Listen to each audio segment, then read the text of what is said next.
Сонымен до конца сотта соғыстық. Можно сказать, менде бүткіл материалдар бар, өзім жеңіп шықтым деп ойлаймын. Бірақ все равно біз кейбір адамдардың қолдары болған үшін, бір адамдардың қолдары болған үшін біз соттап жүрді.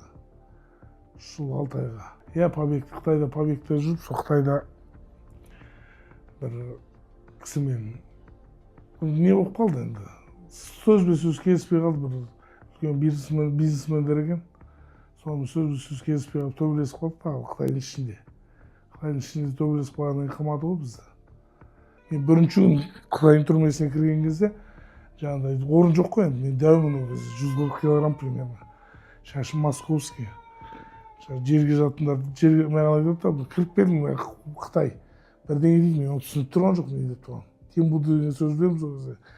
Түсінбеймін деген сөз. Соны біреу тұрып айтты, брат, бір тәжік бар екен сол камерада. Тәжікстан тәжігі, сол жерде тоже преступление жасаған үшін отыр екен.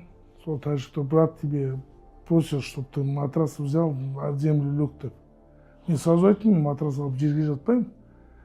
Кірдім ба, давай төз неге жатайық деп жаңағы.